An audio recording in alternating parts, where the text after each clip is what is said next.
I mean, obviously this conversation is coming about under the shadow of Donald Trump's plan that was entirely aligned with Putin's war aims. Do you see this moment as just another landmark along the way to the continuation of this conflict? Or do you see it in some way as the beginning of a culmination to this war, either for good or for ill? Okay, that's a very good question. If Vladimir Putin loses in Ukraine, he's forced to compromise. If he doesn't get what he wants, he is the first Tsar in Russian history to lose in Ukraine. He cannot have that. He cannot have it. Where does this leave the UK and NATO specifically? Because from my perspective, this looks like the death knell of NATO. I think morally and strategically, it's time to accept that the Pax Americana for Europe is over.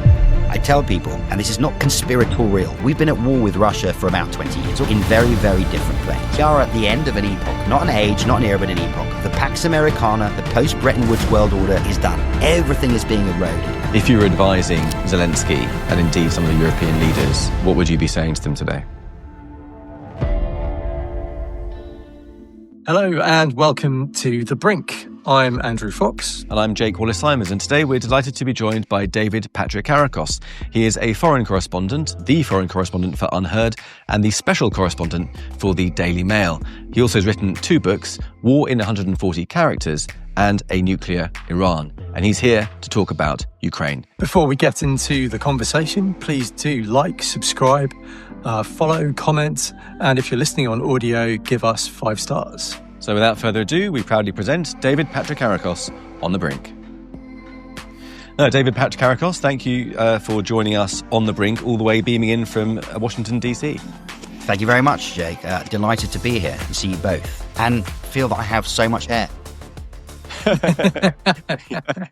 think that's the second guest in a row who's made that joke. So it's clearly our calling card now. I'm here for it. I think Genocide said Fred is definitely the best anchor so far. Yeah, it's great. Yeah. So David, we're going to throw this to you first. If you wouldn't mind introducing yourself, and then more importantly, tell us what your connection is to Ukraine when we come to you for commentary on this conflict. Sure. Well, look, I'm the special correspondent of the Mail, also foreign correspondent of Unheard. I guess I'm an author as well. I've written 2 books. And so my connection to Ukraine is perhaps slightly unusual because I was a Middle East guy. And essentially in early 2014, I was on this fellowship at Yale in America. And I was watching this sort of tail end of the Maidan revolution, the Russians walking into Crimea with no insignias, those uniforms so everyone could pretend they didn't know they were Russian and they didn't have to deal with the problem. Little green men. The little green men, yes, because they arrived as if from Mars. And in Ukraine, they would call them very polite men because they were so polite. No violence. And that was the smart thing back then that Putin did. No violence. Everyone could ignore it because they didn't want to deal with it. And I was just watching it on TV and I was like, you know what? I want to go there. And that was just strange because I was a Middle East guy. I'd never done anything Eastern Europe. And it kind of ties into something else, guys, which is I'm a little bit like Jonah from the Bible, right? Everywhere I go descends to complete disaster. And you can track this linearly. In 2010, I was sent to Lebanon to interview the Prime Minister Hariri. And the government collapsed and he fled to Paris. Now, I landed in Ukraine on the 31st of March, 2014. 12 days later, war broke out in eastern Ukraine. I was the first Western journalist in Slavyansk when they took the police station, the Russians. And that's when I date the beginning of the war in eastern Ukraine, as opposed to the siege of Crimea. And, before we get into Ukraine, if you think I'm exaggerating, I then spent a year over 2014 and early 2015 in Ukraine. It's early 2015. I'm in Donetsk when you could still go around the city before it was all totally occupied. It's minus 15. I'm in a hole in the ground. I'm being shelled. It's so cold, my phone is switching off. I'm like, you know what? I've had enough. I'm going to go see my father in Greece. So I went to Greece and the financial crisis broke out and I spent 9 months covering that. And this has continued throughout my career because my brother lives in LA. And last year I got out of Ukraine. I was like, I'll go and spend Christmas with my brother. And then the wildfires broke out across LA and I ended up covering those. So I call myself an accidental war correspondent because 1, wars keep happening wherever I go. But 2, I'm interested in what is shaping our age. And conflict, unfortunately, alongside technology and also finance, but I'm not a finance guy, is shaping our century, no more so than in Ukraine. And it has been my belief, my publicly stated belief, that the 21st century is born in Ukraine. Well, I mean, I think all I can say is don't come to Britain, and also whatever you do, do not go back to Ukraine at this rate. Yeah, exactly. Fair enough. But looking at I mean, obviously this conversation is coming about under the shadow of Donald Trump's seeming negotiations or the plan that was entirely aligned with Putin's war aims, and is now being whittled back by the Europeans as we speak. Do you see this moment as just another landmark along the way to the continuation of this conflict, like, for example, the Alaska summit that didn't really do anything, didn't change anything? Or do you see it in some way as the beginning of a culmination to this war, either for good or for ill? Okay, that's a very good question. I don't think it's a culmination to this war, which I'll get onto in a sec. We've been here many times before. I remember this with the minerals. Trump negotiates like a real estate huckster, which in many ways he kind of is, at least when it comes to transactions. You let something float that's so outrageous. We saw this with the minerals. Everyone gets completely terrified. And then something more sane comes. I mean, you've both And the seen... minerals, just in case people's memories fail them, just to explain a little bit about the minerals deal. So Trump was like, we're getting stiffed. Why are we helping Ukraine? We want something in return. Now, Ukraine has a lot of minerals, a lot of important minerals for our age. So Trump made a deal, you'll give us access to them. Anyway, the first thing was so outrageous. He got almost all of Ukraine's minerals. It was ridiculous. Everyone got terrified. The actual deal still wasn't great for Ukraine, but it was a lot more reasonable. Look, we're dealing with a man who is fundamentally whimsical, right? And I use that, in its truest sense of its meaning. He will say one thing and mean it genuinely in the moment, then he'll say another. And actually being here in DC and speaking to people in the US State Department, it's very interesting because they'll say, look, we go and meet very high level people. And this is not in Ukraine, by the way, this is everywhere. And we say, okay, we've agreed this, but he could change his mind and there's not really anything we can do. So you're dealing with a man who's like that. You're dealing with a man who, do you remember he hates Zelensky fundamentally, doesn't like Ukraine. He blames Ukraine for his first impeachment because, completely unreasonably, he asked Zelensky when it was the election against Biden to dig up dirt on Biden, which Zelensky obviously couldn't do. He was then impeached for some of this behavior. So, and Zelensky didn't help him, then he was impeached him, etc. None of this is rational. So, excuse me, I think this is just one more bump along the way. The reason I do not think that this is the culmination of everything is that I spoke to Dmitry Kuleba, and I haven't thought this for a while, but he summed it up. Dmitry Kuleba is the former foreign minister of Ukraine. He's a very smart guy. And he said, look, if Vladimir Putin loses in Ukraine, if he's forced to compromise, if he doesn't get what he wants, he is the first czar in Russian history to lose in Ukraine. He cannot have that. He cannot have it. That to me is very convincing. Now you put that alongside other things. The Russian economy is turned towards war now. They're turning that juggernaut towards this. It's very difficult to see how it can be turned back. I mean, just to pick up that point about Trump being whimsical, another interpretation of this might be that he's not whimsical, he just floods the zone, that kind of Bannon motif of flooding the zone with bullshit, keeping everybody guessing all the time, always on the back foot, on the wrong foot. And meanwhile, there's a very clear agenda which is gradually being advanced through all of that crap, which does seem to be a pro-Putin agenda.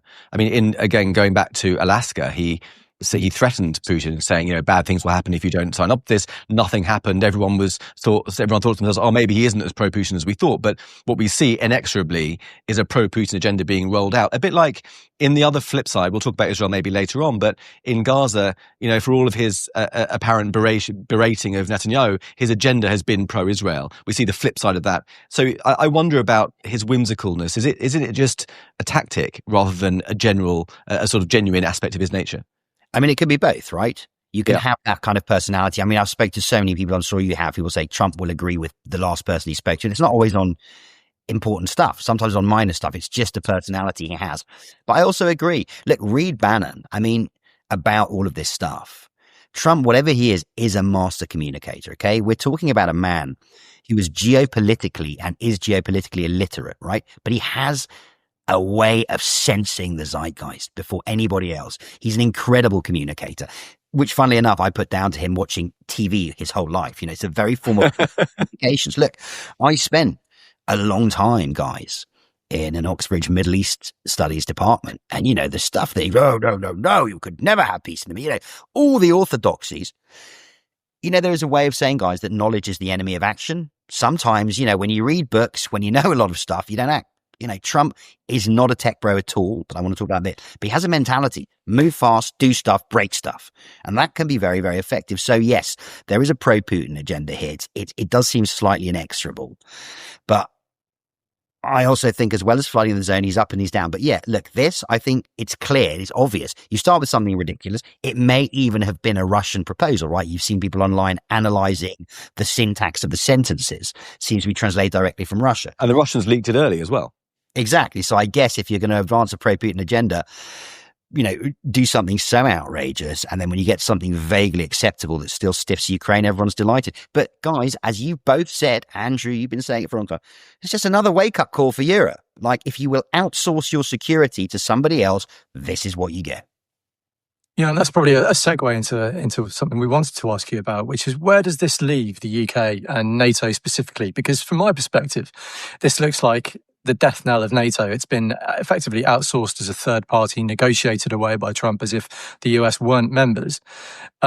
We've seen 2 or 3 years now of just how short Europe is in its own defences. And actually, I think we can make a case as well that the reason Ukraine's in the position it is because we've just let America do the heavy lifting, and Europe has slow walked its provision of aid and ammunition to Ukraine. So where do you think this leaves us? Not in a good place. And I guess if you wanted to say that Trump is advancing a pro-Putin agenda, the sidelining and neutering of NATO would be key to that. People often say to me, it's like, oh, well, Putin doesn't want to fight NATO. No, but Putin doesn't need to fight NATO. He just has to destroy its credibility. And then it's done. The drone incursions into Poland, this is all testing. NATO lives and falls on Article 5, collective defense. If it doesn't exist, NATO doesn't exist. Everything else is just noise. So Trump is doing, in that sense, again, what Putin wants. Where does this leave us? Look, Britain actually, funnily enough, as I said on whatever politics show it was, the Labour government is a double-decker clown bus, and, the British government over the last few years has been.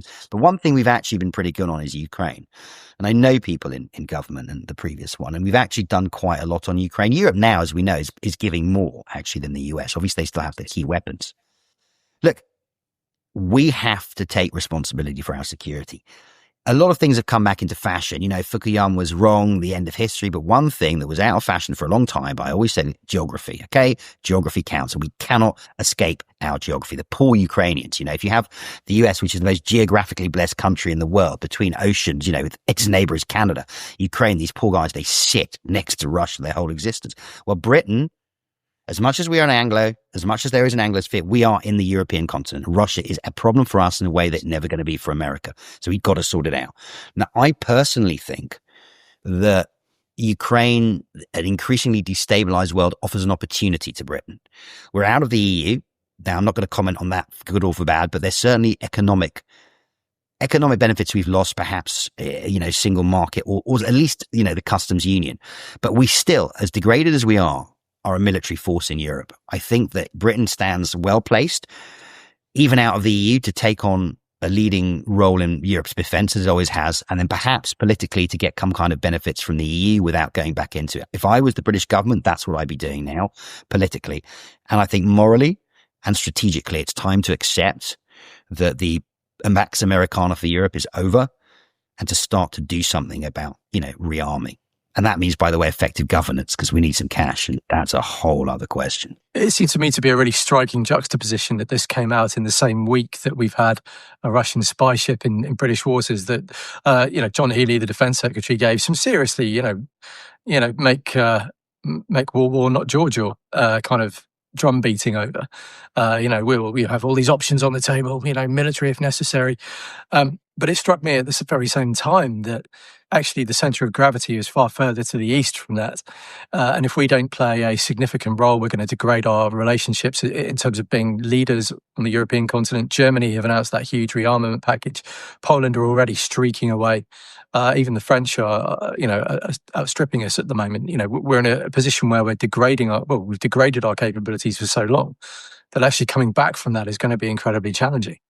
Incredibly. Look, I met with actually John Healey and David Lammy on an aircraft carrier in Australia. As one does.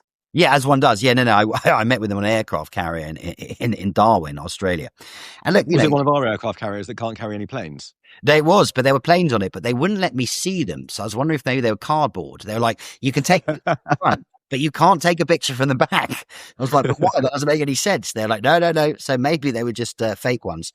Look, they spoke very well. They talked about this idea of a global theatre of war, which makes sense because, look, the North Koreans are now fighting in Russia. The Japanese, are sending shells to Ukraine. I agree. Look, I agree. It's all very well. And Healy's a smart guy and he's an articulate guy, but we need to see some action. And I spoke to a while ago a man who I believe you've had on this podcast, this excellent podcast, Tom Tugendhat. And, we understand, British people like hospitals and schools, and that's completely reasonable. But if we don't act now, maybe at some point when the threat is so proximate, we might have to go to 7-8% of GDP for defense. And that is even worse. That in terms of there's even fewer hospitals. We have to understand that we can't duck this threat anymore. You're not being warmongering. You're not being alarmist. The threat is present. Look, we still in Britain, in the West, are locked into a World War II paradigm of war. War is like a light switch. You switch it on, you switch it off. It's not how the Russians think. It's certainly not how the Chinese think. I tell people, and this is not conspiratorial stuff, we've been at war with Russia for about 20 years, or Russia's been at war with us in very, very different planes, right? Information, sure. A lot of my last book, War in 140 Characters, about that, but also, cyber attacks. They're sending people to assassinate British citizens in our own country. They're weaponizing law. They're weaponizing corruption, using the City of London to park their ill-gotten gains, which gives them leverage over industries like our real estate industry, art, private schools, everything. Okay. This is seen as a multi-pronged war by a man who is not a president. He's a czar. Putin is a czar. Think of him as that, who has said openly that the fall of the Soviet Union is the greatest geopolitical catastrophe of the 20th century and wants to bring Russia back to what he believes is its rightful place as an imperial power. And that means dominating Europe and therefore Britain. And that really is simple.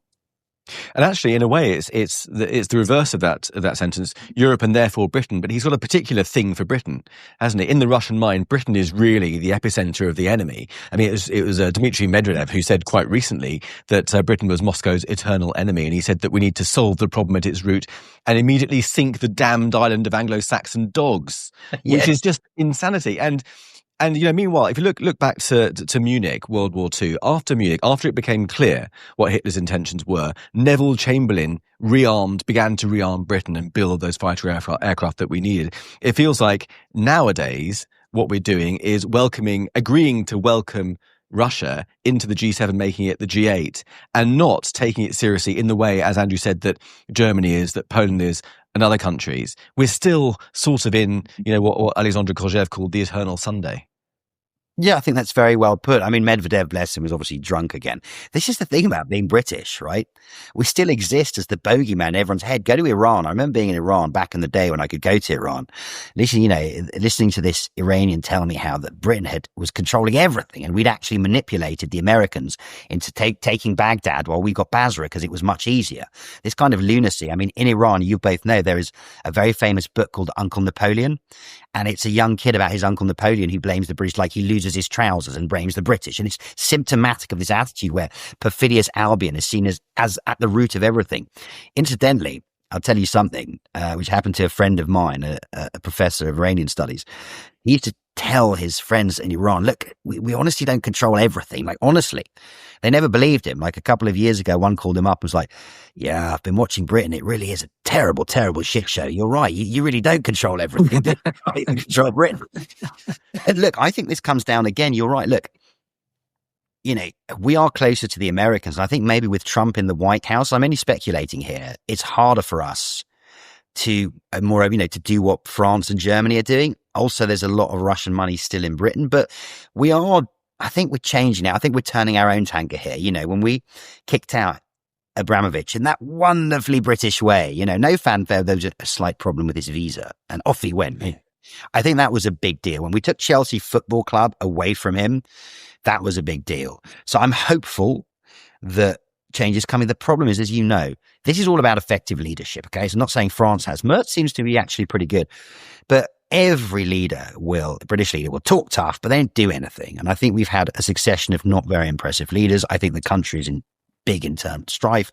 We are seeing a recalibration, right, of British politics from a fundamentally two and a half party system to a multi-party system, possibly with a lot of sectarian politics. And as important as Ukraine is, I think until British politics settles a bit internally, we're going to struggle to enforce or input the type of tough foreign policy decisions that we need, which is very unfortunate because the more we delay, the more the crisis grows and the more internal politics becomes very, very difficult. So we're in a bind. We're not in a good state. But I think everyone knows that. Well, as you say, it's a hard sell to the British people, isn't it? Because, as you say, people like hospitals and schools.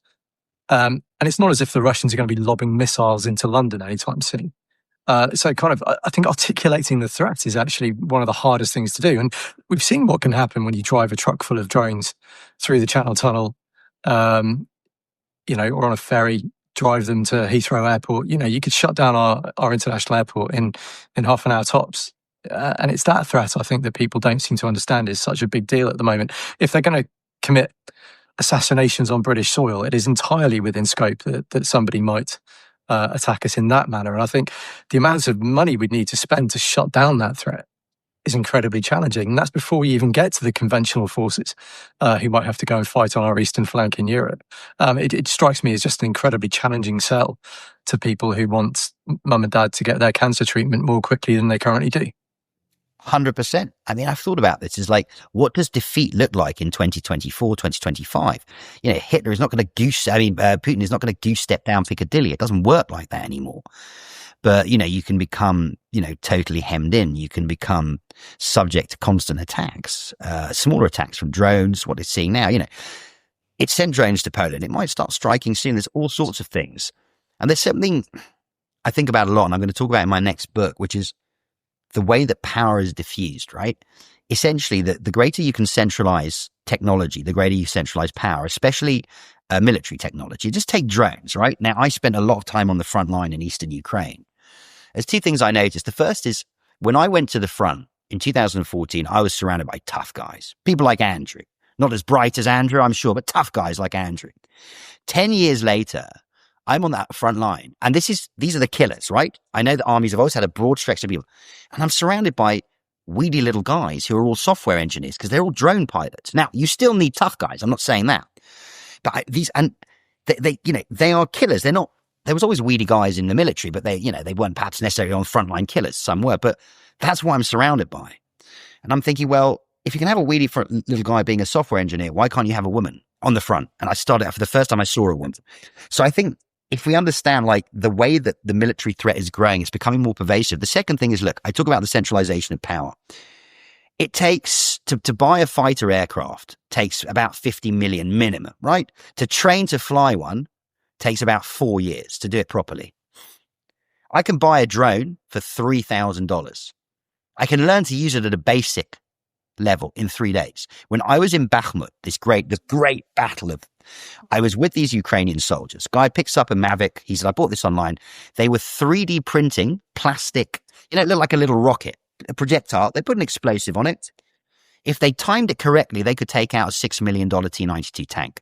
We're talking about a threat, the diffusion of power, of even basic military power. That means threats are much, much more pervasive. And you know what?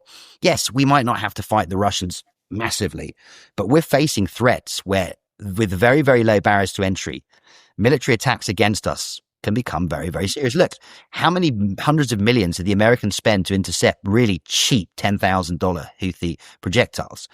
So I think we're facing attacks on three fronts. First of all, it's not always kinetic. I don't want to go too far into the whole disinformation because that became overcooked.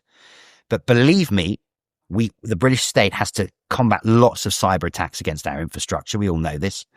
We're seeing now on X how many accounts we thought were from Gaza or from turned out completely fake, in South America. And they have an effect, by the way. The Russians are very good at finding what I call wedge issues. Brexit was one, Gaza is one, and you just pick at it and create internal divides. And that's not overcooked because we've seen it over the last year, especially on issues like Gaza and Ukraine. So we are under multi-pronged attack, not all of which is visible. And we can face now kinetic attacks that are below the threshold of all out conventional military armies, but are devastating nonetheless. As Andrew says, how do you stop those lorries going through? Look at the damage that they can possibly do. So I think we're in a very tricky situation. I don't know if you saw it, just a segue to kind of illustrate your points on how we're just not getting this. I don't know if you clocked the story in the Telegraph the other week, where we are in fact buying 3D printers to print our own drone components, assemble them in the field and use them. But we're buying the 3D printers from China. Yeah, I mean, no, but it just depresses me so much, stuff like this. I mean, sure, I don't know what to say. I don't know who signed off on that. But then, we were about to put the Chinese into our Wi-Fi until COVID happened, thank God. So who knows? God, that's depressing. Yeah, I mean, it does feel that there's a paradigm shift here that our ruling classes, or maybe even the MOD as well, and even down to the individual services, that there's a paradigm shift they haven't quite copped onto yet. They think everything is going to go back to how it used to be once Trump is out of office. NATO is once again going to be a solid thing where Article 5 is realistic. Because let's be honest, right now, the idea of America coming into the fight should Russia invade somewhere else in Eastern Europe is just nonsensical. It's a non-starter. And yet there's this kind of sense that, we can just muddle by until Trump's gone and then everything will be okay again. And I think everything is fundamentally shifted and it's moving at such a pace. And as you say, it's diffusing at such a rate that unless we stay ahead of it, or at least try and get on top of it, then we're going to find ourselves in real trouble when push comes to shove. Completely. Look, so much of the threat is technology-led now, from information to warfare. To war tech. I mean, I guess it always was. But the rate at which the technology is changing is rapid, and you will never get ahead of it. You can only hope to try and keep roughly in line with it. Look, there is a problem, okay? I have friends in government, and, some are Tories, some are Labour, and at some point I just want to say, look, it doesn't matter actually anymore. What we need in Britain, and indeed the West, is Maoism in impulse, not in doctrine. Let me say not in doctrine. Now, what do I mean by that? I don't mean the great leap forward and massacres. I mean, we need to understand that actually, look, we are at the end of an epoch, not an age, not an era, but an epoch. The Pax Americana, the post-Bretton Woods world order is done. It gave us 80 years. We need a new Treaty of Westphalia. This is what my next book is about. And unfortunately, this means serious reform, almost from the ground up, of our institutions. It's incredibly hard. And those in power, Andrew, they're part of the problem, but they also, I think on some level, if you say to them, look, we just need, roots and branch reform and you guys are essentially done, well, they're going to resist it anyway. Now, how do you do that? Okay. It's very difficult. And I've come to the conclusion we just need, hopefully, at least a talented leader to emerge. I'm not sure if we have that, but I agree. I think there is an understanding at the margins. I think also the amount of people I say who pay lip service to this, I think there's also an unwillingness to face it, even if you accept it. Much, it's the little green men all over again. When I was first in Ukraine, and this example I give in talks that I give, I was in Donetsk, as I said, I was in Luhansk, and it was, early 2014, mid 2000, and Putin was denying he was in Eastern Ukraine, right? So I would file copy going, I'm paraphrasing slightly. I've just seen 10 Russian soldiers, but Vladimir Putin says Russia isn't in Ukraine. I had to insert this into everything. And I was like, guys, this isn't objectivity. It's nonsense. But that to me was instructive of something. There were literally soldiers wandering around and no one wanted to admit it because no one wanted to deal with it. 10 years later, it's kind of the same principle at work. Well, speaking of that, at the moment, in the current cycle of the Trump proposals, Europe's pushing back, trying to get Trump to compromise on some of the measures that he wishes to push forward. And he's showing some movement on that. I wonder if you can give us your take on the key elements of Trump's proposals and what Europe's trying to do, such as, giving up the Donbass and Crimea, the long-range weapons, capping the armed forces, the early elections to get rid of Zelensky, amnesty for war crimes, admitting Russia into the G8. Those are the sort of the main things, aren't they? Where do you think Europe's going to succeed in getting anything meaningful out of this, or do you think that it's all going to be more flooding the zone and it will just be chaos from now on? Look, it's a very good question. Ultimately, I don't know. Look, obviously what has been listed, this is so outrageous. Yeah. No one actually expected it because, why would the Ukraine, even if the Americans said, well, we'll stop arming you, it'd be like, well, it doesn't make any difference. That's complete capitulation anyway. So, Oh, and American takes 50% of the profits of investment. That was the other thing. It just gets worse. Every stone that you pick up, is there something worse underneath that Trump and Putin have cooked up together? It was just trolling almost. It was just trolling. Look, we want to talk about the end of an age, right? That meeting in the Oval Office, you don't have any cards. on one level, it was merely the public articulation of what we already knew. He doesn't like Zelensky, he doesn't like Ukraine, but it was something else. To me, it was the death knell of that Pax Americana. This is a new world. It's about might is right. It was always like that in the world, but we at least paid lip service to something else. Another instance or a moment when I thought that is when it's possible that Benjamin Netanyahu was addressing the UN just as he was having Nasrallah whacked. If the UN becomes a stage for a Godfather-like baptism scene massacre, or taking out rather of your enemies, let's say, because it was very surgically and correctly done, then, we know what we say about institutions. As I said, everyone's getting hysterical. I'm like, look, I think this is just the starting negotiation, but we have been here before. What I think is, what are the Europeans going to push back on? They'll push back on what they can. In the public discourse, everyone will say, well, America will do just what it wants to do. To a degree, yes. But I know from people inside British foreign policy establishment that I trust, that we played a fairly large role in bringing back the Americans and Zelensky after Zelensky basically walked out or they done to get lost. So, there is a role we can play. Ultimately, the Americans will do what they want. I was speaking to, a British diplomat here and saying the Americans, they'll listen to us. If you say these are our interests, doesn't align with yours. Sometimes if it's in their interest, they'll just steamroll. But I think that we can make Trump listen a bit. But I don't think that's the real issue here. I think it's a major issue. The real issue is what in the end is possible in Ukraine, okay? And I've thought about this a lot, okay? People say to me, so can Ukraine win? So can Russia win? And I always say, well, it depends on what you mean by win. Ukraine is not going to throw Russia off its land. It's just not. Russia is not going to march to Kiev and lift the Russian flag over there as it wanted to do. So people always go, what's the future? And ultimately, I think you have to base it around what is realistic. So when I was first going and embedding in the front after 2022, in those months following the all-out invasion, I never say it annoys me, as I'm sure it does you too, when people say that was the start of the war. The war started in 2014. I've been sitting there for over a decade. But in those months, I was in, I went to Robizna and I was in Mykolaiv, and the soldiers were like, we're not stopping until every inch. They were on a roll, right? I speak to them now, they're tired. They understand certain territories are never coming back. And they've accepted that. Now, if you are 8 years old in Donetsk in 2014, you're 19 now. Now, you may not have grown up in Russia, but you haven't grown up in Ukraine either. Who knows what's there? So the soldiers I speak to, they're not going to give up. After Bushehr was liberated and we saw the mass graves and the torture, everybody knows, every Ukrainian knows what's coming to Ukraine if the Russians win. But something really struck me, guys, and it was this. In 2023, I went sort of during the height of this, the so-called Ukrainian counteroffensive, which failed. And I was with the Dnipro brigade, the battalion rather, and the guy there, the head guy, Yuri Berez, a big bear of a man. He was a politician for a while, used to walk into the Ukrainian parliament in his military uniform. A very impressive man. And he said something, he said, look, this counteroffensive is not going to work. There are 3 rows of minefields ahead of us. Even if we cleared 1, there's 2 behind. So I actually started thinking about this. I sort of looked at this a lot. Now, Ukraine is the most mined country in the world now. Some say the most individual mined country in history. Take years to demine it, even during peacetime. Now, I tracked the minefield, right? The minefield tracks the front, roughly. Now, you know what that looks to me like, whether we like it or not? A border. So fact on the ground, right? Now, what does the future look like to me? Do you know that North and South Korea are still at war? But they're not really.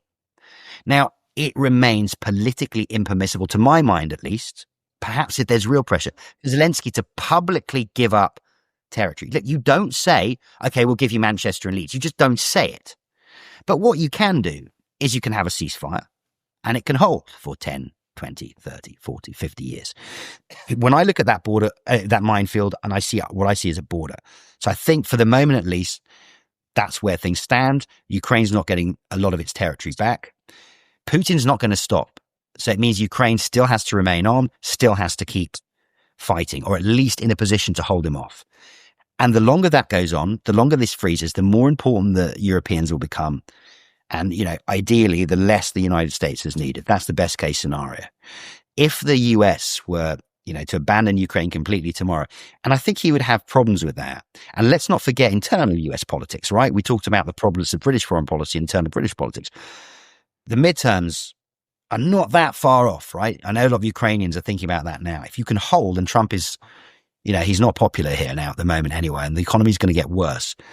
A lot of Ukrainian military planning now is around internal US politics. So I think that's where we are. I think what will happen now is the Europeans will push back, try and make this more vaguely reasonable. But you know what? I'm not sure if even Putin would accept it. Putin seems to have this contempt for Trump. Like, he just rejects things outright that you think he'll go, yeah, I'll accept it, and then not do anything. But you remember the last round of, he just ignored everything Trump said. And Trump was like, I'm getting very angry with him and this and that. It's funny. Trump treats Putin like a superpower, and he's not. Russia's not a superpower. The Ukrainians, yes, they had foreign help. The Ukrainians knocked the crap out of the Russians for 3 years. It's Ukraine on its own. So, let's also understand who we're facing. And we do ourselves down a lot in Britain and Europe, but, we could still deal with Russia. I'm fairly confident. Yeah, and ultimately, missing from the conversation is air power whenever it comes to NATO fighting. We assume that it's going to look like it does on the front lines in Ukraine, and clearly it's not. The F-35's performance in Iran against Russian missile defense systems clearly showed that we can dominate from the skies, and that is a game changer. So, yeah, I agree with you completely. It's a very different beast. Why do you think Trump plays Putin the way he does? Is it just a hard man thing? Has he just got this thing for people he perceives as strong men, as hard men? Because we saw that in North Korea, didn't we? We saw that with some of the Taliban as well when he handed them back, Afghanistan on a plate. There seems to be a recurring theme with Trump, whereas if you can portray yourself as a strong man, he will treat you with respect. And if he perceives you, as he does so many European leaders, as weak or somehow less machismo than him, then he will dominate you and kind of treat you with contempt. Is that have I analysed that right, or do you think there's something else? I mean, that does sound convincing to me, Andrew, unless you go down a conspiracy theory hole of, they've got some compromat on him and this and that. It is extraordinary. It's utterly extraordinary because the power disequilibrium between the two men is so great. I mean, okay, look, Russia's less dependent on the US, but I think so. He seems to have this fetish. Look, it's almost as if Putin is Trump's unfettered id. He does everything that Trump would want to do, but he can't. I think there's a tendency to over-intellectualize things sometimes. And, sometimes, Andrew, you are very intellectual. You really get to the nub. And sometimes it really is, I think it's plain. I mean, he just loves these guys. Incidentally, I find really interesting. So I'm here in America again, and I'm speaking to a lot of people. And, one guy was saying, I was a Democrat, but all my brothers are Trumpists. And I'm like, so what do they like about Trump? It's the masculinity. Like, they love how decisive he is. And I'm like, but he flip-flops on everything, right? He'll make a decision one day, and it's like, well, they just don't see that. And I think it's a similar thing, right? Putin may not be as strong a man as Trump or as powerful, but because he presents himself like that, it's a real thing. And I think something that people don't talk about is like the return of a kind of heavy air quotes toxic masculinity to politics. I think, which is perhaps a reaction to a lot of the stuff you've seen. I was talking to one guy, really interesting, who was going, the Christianity we're seeing in America, it's much more, you used to have images of Jesus, this sort, do you remember slim guy, now he's like, all the images are like, he's jacked and he's got blood dripping down his forehead and everything. And it's like this return of masculinity to politics as a reaction, especially amongst white men, to being told they were trash for, 20 years. And I think what we're seeing is at every level, people like that, from Trump himself to increasingly voters. Like that kind of masculinity. Clearly not in Britain, obviously, but well, we prefer a sigh or an empty wetsuit. Apparently, it seems. Exactly. I wrote an essay this weekend actually for my Substack about Umberto Eco's fascism. Yes, yes. And one of the key features he pulls out is that machismo, which I find really interesting. And as a sidebar, I don't know if you've ever been to the battlefields. Manassas, as the South would call it, Bull Run. There is a statue to Stonewall Jackson there. And I went there on a rainy weekend off from working with the 82nd Airborne in Fort Bragg. And it was hammering down. I was like, I'm still walking this battlefield. I don't care. And I went out there to the spot where Jackson stood like a stone wall, which is where he got his nickname from. And there's a statue to him there. And I burst out laughing because it is the most ludicrous thing I've ever seen. Stonewall is built like Arnold. There's muscles bursting out of his Confederate uniform. And he's also sat on top of this horse that is the most jacked horse you've ever seen in your life. So I think what I'm saying is, I think there's something there maybe speaks to the American psyche about, those 80s, those 80s action stars like Stallone and Schwarzenegger, somehow, the strongman ethos that they've transposed onto, in this case, Jackson. And certainly I think Trump, it's more a projection than it is a reflection of how he is in real life. I was going to say, I think it's worth underscoring at this point that people have talked about Trump using a negotiation strategy, but this was a negotiation that he opened by aligning with every single one of Putin's demands. In a sane world, a sane president would have opened a negotiation by aligning with every single one of Ukraine's demands, and then perhaps whittling it back if necessary. But I wonder, just to move this on to American internal politics a little bit, there's been a lot that's happened on the MAGA right over the past few weeks. The huge split between the MAGA Republicans and the Republicans, which seems to be down the fault line of, is it okay to hate the Jews or not? This is where we are in 2025. That's the topic of debate on the conservative side. How do you see Trump and Putin playing into that? Because it's weird that Trump has been, with regard to the Middle East, for all the incompetencies, for all the alleged corruption and so on, Trump's heart has always been in the right place. He's always been on Israel's side, on the side of liberal democracy against jihadism. In Ukraine, Russia, it seems to be the exact opposite. His heart seems to be with Putin all the time. And yet, if you look at that in the context of MAGA, they hate Israel, love Putin. How's Trump interacting with that, and how much pressure do you think is being brought to bear upon him from within his own fractured base? That's a very, very good question. It's very well observed. Thank you for joining us on The Brink. If you enjoyed the episode, don't forget to like and subscribe. Leave us a lot of stars if you're listening on audio, and also leave a comment. We'd love to hear what you think. And if you want to hear the rest of the episode, do head over to our Substack page where you can find it.